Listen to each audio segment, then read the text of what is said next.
전재수 의원은 이제 뭐 자기 생각을 얘기를 한 거고 네. 뭐 그럴 수 있는 거죠. 네. 그리고 내부 청지주라 그러면 또 전재수 의원도 또 엄청 또 성장할 수가 있겠네.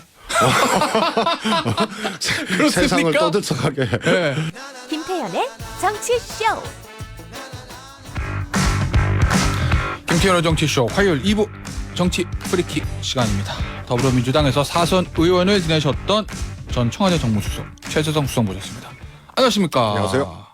항상 관심 있는 게 우리 전 수석님께서 일주일 동안 조기축구에서 어떤 퍼포먼스를 보이셨는지. 네.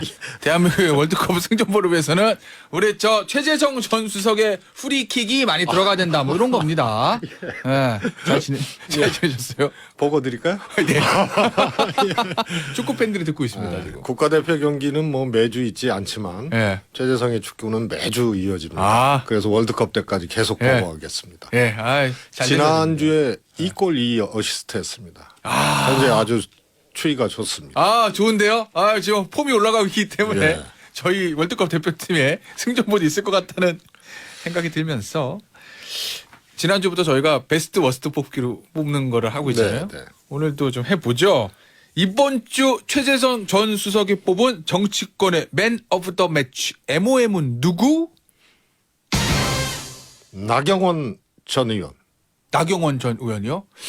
나경원 전 의원이 사실은 원내대표 이후에 선거에서 많이 떨어져 총선도 떨어졌고 그다음에 전당대회도 떨어졌고 뭐 서울시장 그전에 서울시장 경선도 떨어졌고 그다음에 전당대회 떨어져 한 3번 연속 큰 선거들을 좀 사실 실패를 했거든요. 근데 이번 주는 MOM이다. 왜요? 우선 언뜻 보기에는 네.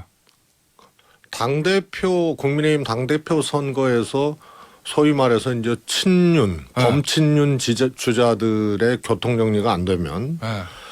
친윤 당권이 쉽지 않을 수도 있다는 이제 생각들이 있잖아요. 일반적으로 그래서 이 저출산 고령화위원회 대책위원회 부위원장이 된 것을 교통 정리의 일환으로 네. 그렇게 그렇게 해석을 하고 저도 그렇게 봅니다.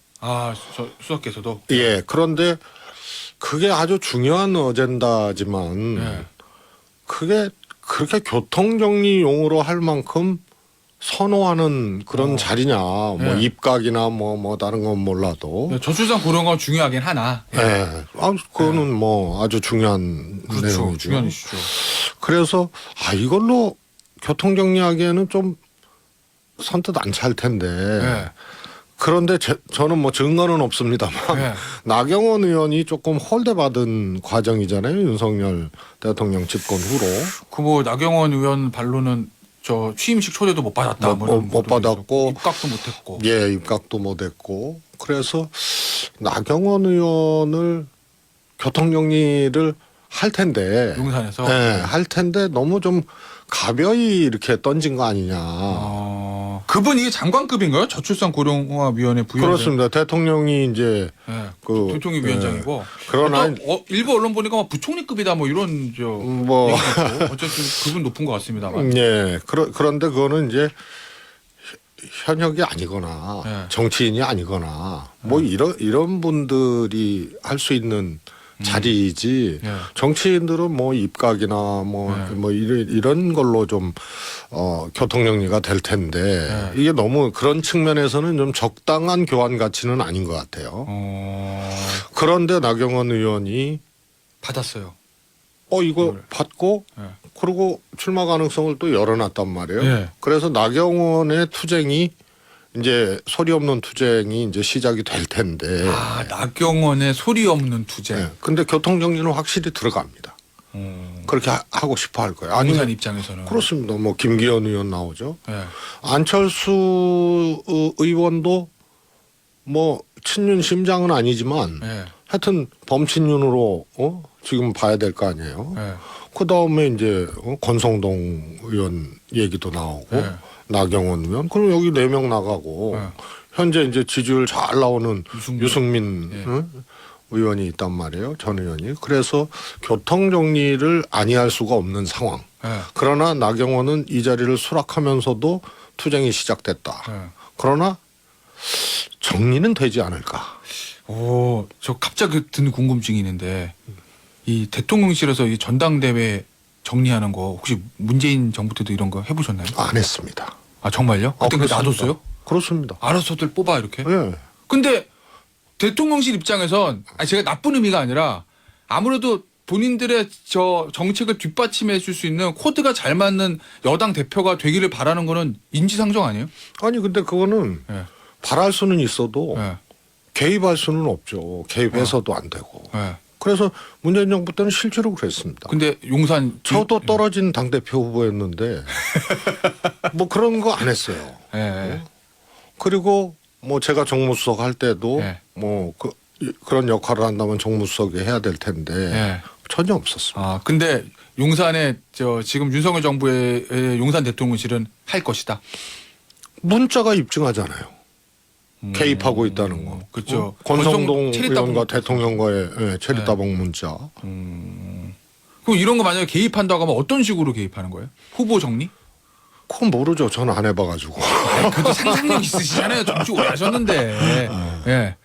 그래서 보통은 이제 입각이나 이런 방식으로 하죠. 후보를 교통 정리하는 거를 왜냐하면 당원들한테 누구 뽑아 이렇게 할 수는 없고 후보를 교통 정리하는 식으로 한다 이런 말씀이신 거예요. 그렇습니다. 그러면 지금 그럼 윤 대통령이 나경원 의원을 장관급이군요. 이 장관급인 저출산 고령사위원회 부위원장 임명한 거는 나경원 의원의 예우보다는 전당대회 출마 못하게 옆으로 빼는 거다 이런 취지신 거죠. 예우가 안 되는 거죠. 어... 이 위원회는 중요하지만 예. 중요한 일을 하는 위원회지만 이게 정치적인 어떤 무게감이나 보탬이 안 되는 거거든요. 네. 근데 이것을 당대표 출마라는 정치 행위를 예. 정리하는 용도로 소재가 안 맞는 거예요. 웨이트도 안 맞고 예. 정치적 가치도 안 맞고 네. 그러니까 뭔가 안 나가려면 그 정치적으로 받을 수 있는 거를 던져야 되는데 이거는 그게 아니죠. 그래서 통상 입각. 그다음에 전 의원 같은 경우에는 뭐 청와대 뭐 이렇게 할 수가 있는데 굉장히 생뚱맞은 거예요. 그런데 또 받았단 말이죠. 그러면 저는 그냥 심리적으로 나 의원이 지금 조사하면 2등 나오잖아요. 그렇죠. 그런데 심리적으로 결국은 교통정리 될 거고 나 의원이 계속 선거에서 지고 조금 뭐라 그럴까요? 이렇게 이런 것을 그래도 막 적극적으로 어떻게든 뚫고 한다. 난 교통정리 이런 거 필요 없다. 이런 정도의 의지를 갖고 있느냐. 이거를 수락한 걸로 봐서 제가 보기엔 나경원 의원 스스로도 출마를 꼭 해야 된다. 내가 이거 뛰어넘어야 된다. 뭐 이런 것이 박약하니까 이걸 받은 거 아닌가 싶습니다. 예를 들어서 뭐 1월이냐 2월이냐 4월이냐 국민의힘 전당대회 시점을 그러면 4월이라 하더라도 5개월 남은 거거든요. 5개월 하다가 가긴 좀 그런데 나경원 의원이 이거는 이거 저출산 고령화 탈출 없이는 대한민국 미래가 없다. 그래서 그런 각오로 이걸 챙겨보겠다 그랬는데 3개월, 4개월, 5개월 후에 그만두고 출마한다. 그래서 내적 갈등이 이미 나경원 의원은 있다. 이건 뭐예요? 나경원 전 의원이 부위원장 지금 비상근이기 때문에 어떤 제한이 있지는 않다. 요거 이렇게 얘기한 건 그래서 소리 없는 투쟁이라고 말씀하셨죠. 그렇습니다. 그리고 이 아주 강력한 의지를 갖고 있고 이걸 뚫고 기어코 출마해서 해내겠다. 이런 단계까지는 아니니까 받은 거죠. 그리고 열어놓은 거고. 그래서 자신과의 투쟁이 남아있는 거죠. 근데 왜 그건 베스트예요? 이번 주에? 그래도 열어놨잖아요. 그래도 열어놨으니까? 예. 이걸로 생각해 보세요. 저출산 고령화위원회 부위원장 받고 당대표 출마 안 하고 그럼 워스트인가요? 아무것도 안 하면은 그냥 정치인으로서 나경원은 끝나는 거죠. 그러니까 받고 열어놓은 거죠. 알겠습니다. 야, 나경원 전 원내대표가 이 장관급 자리를 가면서 과연 전당대에 출마할 수 있을지 아닐지 현재 여론조사는 지금 친윤 후보들 중에서 굉장히 잘 나오는 편인데 요거는 이제 앞으로 좀 이슈 관심거리가 되겠네요. 자, 김태현의 정치쇼 최재성 전 정무수석과 함께하고 있고요. 그럼 이번 주 워스트 플레이어 레드카드. 정진석 비대위원장. 정진석 비대위원장이요? 오, 그건 왜 그렇죠? 사실 이제 김문수 위원장이 너무 어처구니 없고 센 발언을 했잖아요. 예, 보고 잠깐 좀 들어보고 얘기 좀 나누죠. 문재인 대통령이 신영복 선생을 가장 존경하는 사상가라면 확실하게 김일성주의자입니다. 김일성 사상을 자기 사상으로 하는 신영복 선생의 사상을 가장 존경하는 사상이라고 한다면 김일성주의자라고 봐야죠. 김문수 경사노위 위원장 목소리. 하나는 처음에 나온 거는 국회에서 발언이고 두 번째는 이제 그 이후에 방송 인터뷰 목소리인데 그런데 김문수 위원장보다 정진석 위원장을 뽑으셨네요.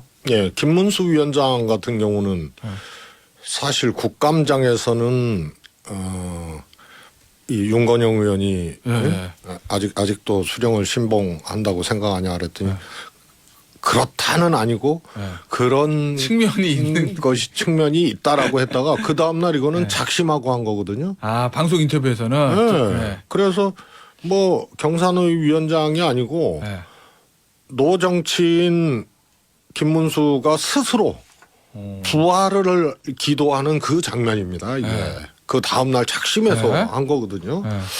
그런데 그래서 뭐 어처구니도 없고 말도 안 되는 소리를 해서 여기가 워스트라고 봤는데 정진석 또 비대위원장께서 소위 말해서 식민사관과 같은 그런 지적을 받는 이 식민지화 과정에서 전쟁 없이 치렀고 조선이 썩어서 안에서 망한 했다. 거다. 뭐 이건데 김문수 위원장 발언을 또 두둔을 했어요.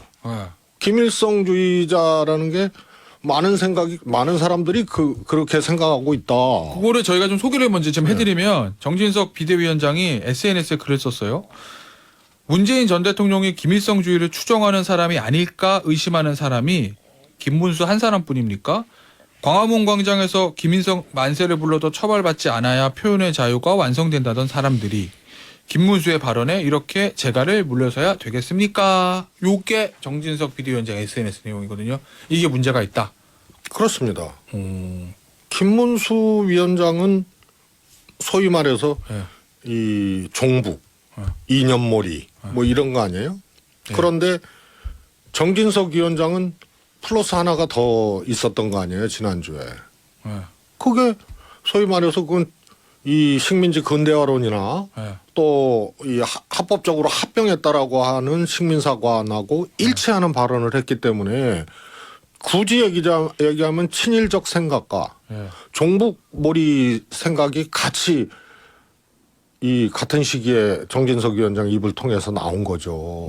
그래서 워스트가 이 김문수 위원장을 꺾고 워스트에 등극할 자격을 갖춘 거죠. 혹시 정진석 비대위원장이 이 표현의 자유 얘기하잖아요. 이 아마 광화문 광장에서 김일성 만세를 불러도 처벌받지 않아야 표현의 자유가 완성된다는 사람들이 요번 아마 저 민주당을 지칭하는 것 같은데 민주당이 아무래도 표현의 자유를 좀 중요시하니까 표현의 자유 측면에서 김문수 위원장이 그렇게 얘기하는 게 그렇게 죽을 죄냐 뭐 이런 취지라고 이해할 수는 없을까요? 우선요. 광화문 광장에서 김일성 만세를 불러도 처벌받지 않아야 한다는 얘기가 민주당 당론입니까? 당론으로 그래서 하지 않겠죠. 어딘가 일각에서 한 얘기를 전체로 또 갖다가 덮어씌우게 한 거죠. 그렇지 않습니까? 네. 그래서 저는 그거는 인용하고 비교하는 것 자체가 이거는 안 맞는 걸 너무 과포장해서 덮어씌우게 했다라고 보기 때문에 성립되지 않는 얘기예요. 그래서 자신이 표현한 거하고 이거는 우선 사례를 갖다가 꼽은 게 민주당 전체의 당론이라든가 뭐 이런 게 아니지 않습니까? 예. 근데 그러면 민주당 당론과 상관없이 표현의 자유나 사상의 자유 측면에서 보면 어때요? 저는 있을 수 있다고 봅니다. 김문수 위원장이 그렇게 얘기하는 게. 그렇게 얘기하는 건 그건 자기 마음인데 그것이 온당치 않고 타당치 않고 또 많은 국민들이 저거 정신 나간 사람 아니냐고 얘기를 하기 때문에 그건 정치인으로서 지적을 받고 또 그만큼 또 평가를 받는 것이죠. 제가 궁금한 게 하나 있는데요. 저 김문수 위원장의 발언 예를 들어서 문재인 대통령 김일성주의자다. 그다음에 윤건영 의원 수령님을 찬양하다 종북이다. 이 발언이 옳고 그름을 저희가 따지자는 게 아니라 그런 발언을 해서 국회 난리가 났어요. 그러면 이제까지 정치인들을 보면 그 다음 방송 인터뷰 같은 데서 좀 톤을 낮추거든요. 왜냐면 국감을 받는 피감기관 입장에서 아이고 굳이 야당이 싫어하는 거를 그 다음에 방송 인터뷰 가서 더 이렇게 올라가진 않는데 톤을 낮추는데 김문수 위원장을 그 다음 인터뷰 톤을 높였어요. 그리고 그거를 좀 진화해야 되는 여당 대표 경우 비대위원장은 더 톤을 높입니다. 이건 왜 그러는 거예요? 그래서 제가 김문수 위원장 거는 아까도 말씀드렸지만 작정하고 한 거거든요. 네. 오히려 그냥 더 세게 네. 국감장에서 답변보다 더 세게 하잖아요. 네. 그리고 지금 국민의힘의 비대위원장이 그거를 두둔을 하잖아요. 네. 그래서 제가 어디선가 처음에 얼마 전에 윤석열 대통령이 인사하는 걸 보면 네. 너무 극우화되는 것을 선호하는 거 아니냐. 그 다음에 취임식 여기에 이제 자유라는 발언이 많이 나왔잖아요. 네. 사실 그게 뉴라이트 선언문의 그 토대하고 거의 비슷한 거거든요. 네. 그래서 저는 너무 한쪽 편향으로 극단적으로 가는 이 정권 전체의 문제, 네. 집권당의 문제 이런 것이 우려스러운 상황이라고 봅니다. 전 국민을 대상으로 동의받을 수 있고 평가받을 수 있는 이 주장과 일을 해야 되는데 네. 지금 너무 극단화되고 있거든요. 네. 그래서 이게 지지율이 낮아서 소위 말해서 이제 확실한 핵심 지지층들, 센 지지층들을 지키고 그 다음에 플러스 알파를 해나가겠다는 생각도 그거는 어리석은 생각이거든요. 네. 그래서 정권이 너무 이렇게 극우화되고 국민의힘도 극우화되고 이런 것이 보인다는 게 더 걱정스러운 겁니다. 알겠습니다. 한 코너 더 남았어요. 2주의 킥 남았어요. 사실 2주의 킥은 네. 지난주에 의해서 네. 이준석 전 대표와 관련된 이준석 전 대표요. 네. 우리 최재정 전 수석 발로 그 정치권에서 절대 조언을 듣지 않는 두 사람 중에 한 사람이 이준석 전 대표. 네. 우선 무고 혐의로 송치됐잖아요. 그랬죠. 네. 그래서 이거는 제가 몇 차례 말씀을 드렸는데 대통령 지지율이 낮아지고 총선 다가오면서 네. 소위 말해서 친윤으로는 안 되겠다. 대통령 그늘로는 총선 못 치르고 다 죽겠다. 이러면은 이제 새로운 변화들이 일어나는데 그게 첫 번째 대통령에게 공격하기 시작하는 거, 네. 혹은 거리를 두는 거. 네. 그 다음에 이게 보강을 해야지. 이 지도부 갖고 친윤 지도부 갖고 되겠냐. 뭐 이런 얘기가 나올 수가 있고요. 전당대회가 늦어질수록 사실 친윤 당권의 가능성들이 탄생할 가능성이 낮아질 거예요. 총선에 가까워지니까. 예, 그래서 이준석 부활의 가능성이 있는데, 네, 있는데. 형사 사건으로 네. 이것이 형사 처벌이 되거나 네. 이렇게 되면은 그거는 이제 어려워지는 거죠. 그래서 유일한 장애가 그래서 두 가지를 다 한 거 아니에요? 징계를 매기고 네. 그 다음에 형사 사건으로 끌고 가고. 네. 그래서 결국은 그 여부에 따라서 네. 이준석의 운명도 결정이 되는 거죠. 이재명 대표는 아직 뭐 기소된 지금 선거법 재판 받고 있잖아요. 기소가 됐잖아요. 그런데도 당 대표 됐잖아요. 당대표 이미 됐고요. 네. 이거는 내부에서 있는 일 아니에요. 이재명 전 대표의 소위 말하는 사법 리스크는 외부에서 발생한 건데 요거는 당 내에서 발생한 거다. 이준석 전 대표는. 그리고 이재명 대표 사법 리스크를 얘기를 하는데 이재명 대표가 사법 리스크를 벗어나기 위해서 친일 국방 발언하고 막 세게 하고 막 이런다 그러는데 네. 그런다고 검찰에서 수사 안 하고 그런다고 사법 리스크가 없어집니까? 그래서 그것도 내가 보기엔 언어 조탁으로 성립될 수 없는 문장이에요. 알겠습니다. 그러면 이준석 전 대표를 얘기를 다시 돌아오면 버티면 기회는 생길 수 있다. 하지만 형사 문제가 있어서 문제죠. 이게 문제다. 예. 알겠습니다. 이재명 전 대표 얘기 나온 김에 요거 좀 여쭤볼게요. 이 주식이요. 예. 그 사실관계부터 정리되면 대선 패배한 이후에 방산 관련 주식을 샀고 그 다음에 국회의원이 돼서 관련 상임위 국방위에 들어갔고 그게 문제가 되니까 주식은 다 매각했어요. 현재.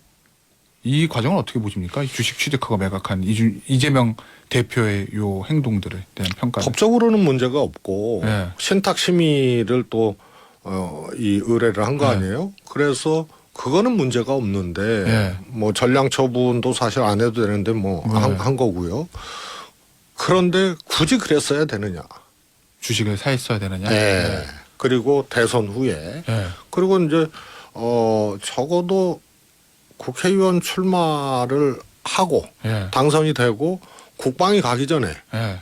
그 정도는 좀 챙기고 정리했어야 되는 거 아니냐. 네. 그런데 마지막 날에 그 하여튼 신탁 심의를 이제 넣었더라고요. 그래서 그건 좀 매우 아쉬운 대목이죠.